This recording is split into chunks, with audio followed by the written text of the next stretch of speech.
చారి గారు, తెలంగాణ రాష్ట్రం నుంచి సోనియా గాంధీ గారు పోటీ చెయ్యాలని ఏకగ్రీవ తీర్మానం చేసి పంపించినాం.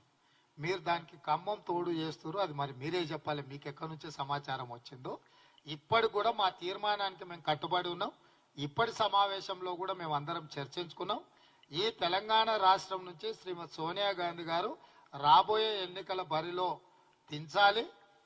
మా బట్టి విక్రమార్క గారు స్పష్టంగా తెలంగాణ సమాజానికి విజ్ఞప్తి చేసిండు. సోనియా గాంధీ గారు నామినేషన్ ఇస్తే ఏకగ్రీవంగా ఎన్నుకుంటేనే తెలంగాణ ప్రజలకు ఇక్కడ ఉండే పార్టీలు గౌరవం ఇచ్చినట్టు. సోనియా గాంధీ గారు నామినేషన్ వేసిన తర్వాత వారి మీద తెలంగాణ బిడ్డలు ఎవ్వరూ పోటీ చేస్తారని మేము అనుకోవడం లేదు. మనమందరం, మీరందరూ కూడా సోనియా గాంధీ గారి ఏకగ్రీవ ఎన్నికకు సహకరించాల్సిందిగా మీకు కూడా విజ్ఞప్తి చేస్తున్నాం.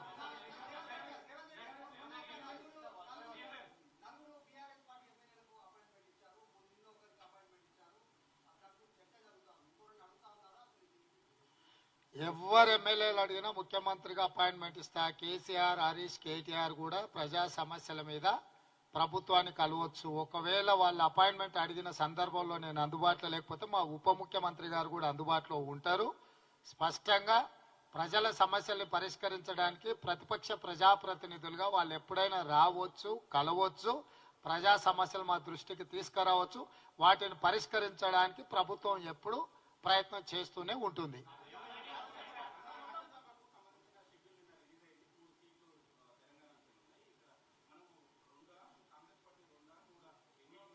ఇప్పుడే ఏకగ్రీవ తీర్మానం చేసి అధిష్టానానికి అప్పచెప్పినాము.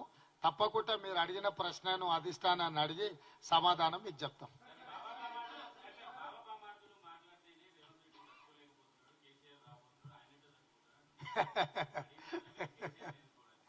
మొన్నటి ఎన్నికలలోనే బొక్కలు ఇరగొట్టి బోర్లు పడేసారు ప్రజలు. ఎవరు? ఆయననే కదా వేసింది. ఇంకా వీళ్ళేది చెప్పేది. కాబట్టి ప్రజలు ఈడ హరీష్, కేసీఆర్ లేకపోతే కేటీఆర్ కాదు, లేకపోతే వాళ్ళ మీద నేను కాదు. తెలంగాణ ప్రజలు, తెలంగాణ యువకులు సిద్ధంగా ఉన్నారు ఎప్పుడొచ్చినా కూడా బోన్లు వేయడానికి. కాబట్టి వాళ్ళంతటా వాళ్ళు డబ్బా కొట్టుకోవడం తప్ప ప్రజల దగ్గర ఏముందా? కామారెడ్డిలో చిత్తుకోడిపోయిండు కేసీఆర్. ఏది కేసీఆర్ మాట్లాడేది ఏంది, నేను వినేదేంది? పిల్లి శాపనార్థాలకు ఉట్టి దిగిపడుతుందా?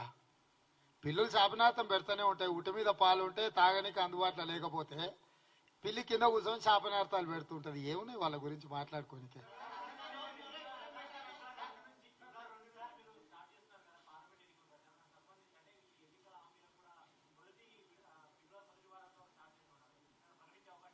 డెఫినెట్ గా అసెంబ్లీలనే ప్రకటిస్తాం. అసెంబ్లీ వస్తూనే ఉంది కదా.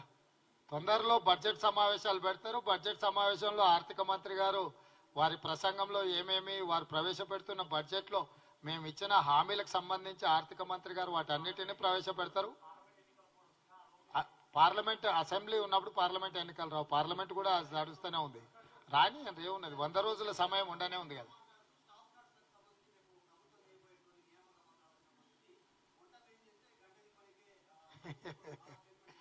ఈ రమ్మని ఆయనను కూడా ఎమ్మెల్యేలు అందరిని ఆహ్వానించినాం. ఆయనను కూడా రమ్మని ఎవరొద్దన్నారు. ఏమన్నా రేపు అందరు ఎమ్మెల్యేలను పిలిచినాము.